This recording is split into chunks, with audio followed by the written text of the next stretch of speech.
Hi everyone, this is Dan Moeller from Prairie Fire Consulting.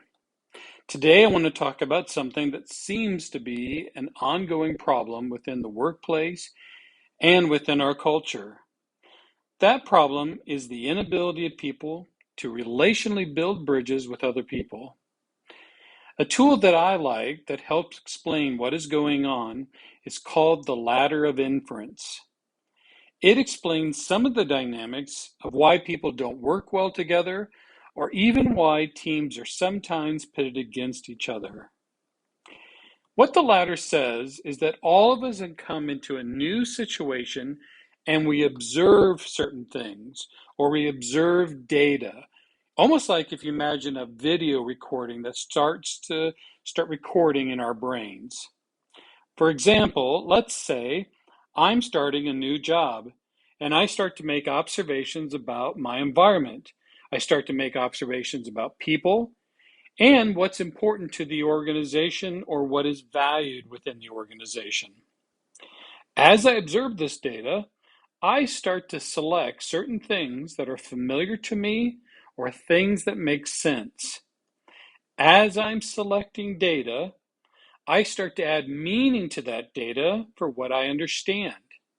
I'm adding my own cultural background, my own lived experiences. And because of that, I start to move toward the familiarity in making what I observe more familiar to me. Once I do that, I start to make assumptions, which means I start making assumptions about my new workplace and I start making assumptions about people.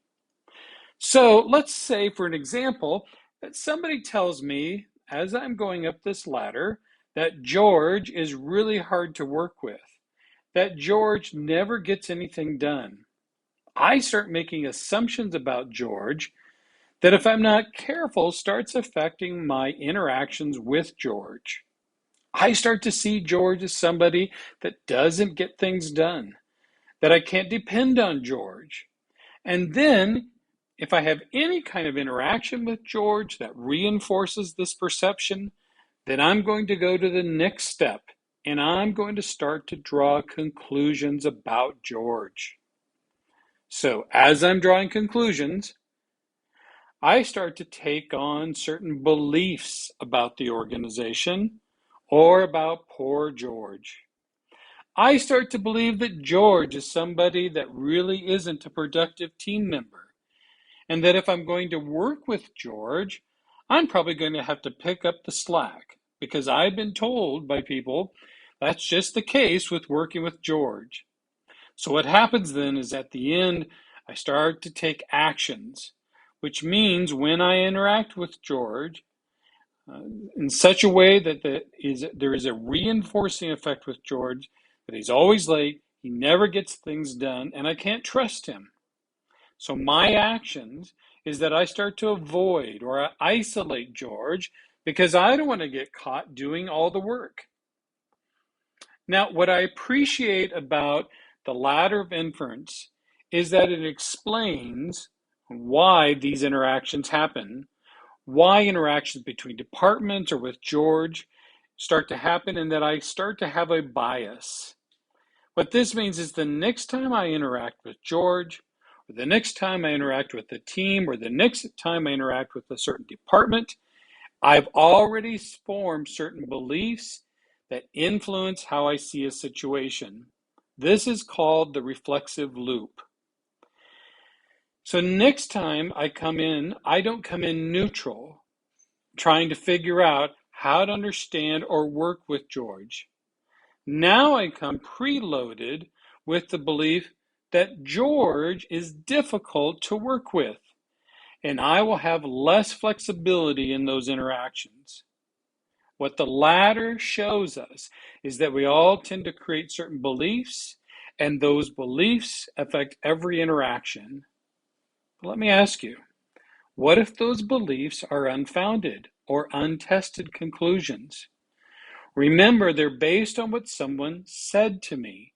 Now, those conclusions will drive how I interact and will quickly start to reinforce not only the way that I'm going to interact with people, but how I'm going to interpret people or data or situations. We see this so often with different departments. One of the classic cases is the struggle between accounting departments and sales departments. I will hear things like sales never gets their work done on time, or sales never finishes their paperwork, or that sales never follows through. Then I will hear from the sales team that the accounting group is always bugging us, that the accounting group is so demanding or so controlling. They don't care about people.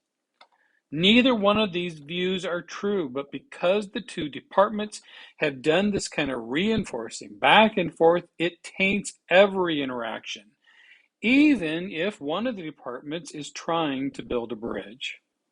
As a side note, this also illustrates the need for well thought out onboarding experiences. It illustrates what happens when we leave someone who may be doing a good job at their role, but they keep poisoning new staff because of their own past experiences or their own past biases. Often we'll hang on to people even when it's evident that they're affecting how new staff view the organization. It illustrates why it's not just as simple as sitting people down and telling them to get along.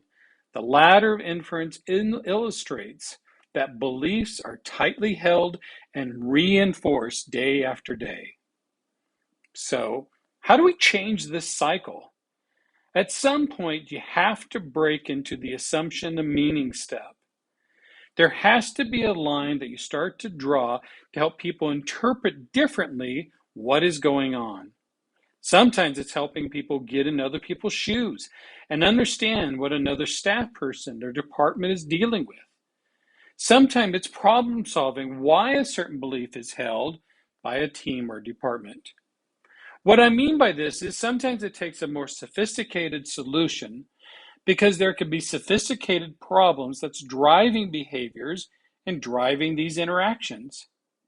If I don't pinpoint or figure out what's driving these interactions, then this loop just continues to happen. That's one of the things we love to do at Prairie Fire Consulting.